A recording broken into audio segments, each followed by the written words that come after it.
আরে চল আজকে রেস্টুরেন্টে যাই ভরপুর খাওয়া দাওয়া করি, ঠিক আছে? হ্যাঁ চল চল চল চল চল যাই। এই দাঁড়া দাঁড়া দাঁড়া, রেস্টুরেন্টে গেলে পরে ঝামেলা হয়, ঠিক আছে? কার কার কাছে টাকা আছে এরকম? ভাই আমার কাছে তো টাকা নাই। কি, তোর কাছে টাকা নেই? না ভাই। যা ভাই, আমরা দুজনে যাই। হ্যাঁ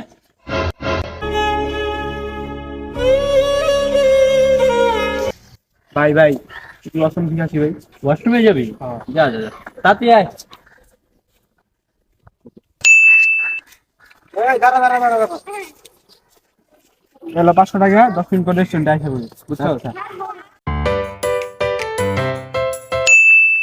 না রে, ওরে রাই খাইলাম এমনি, খারাপ লাগে চল লেগা। আরে 500 টাকা সেন্ড করে দিই। গেছে গা 500 টাকা, আমি ফোন দিয়ে কই আইতে।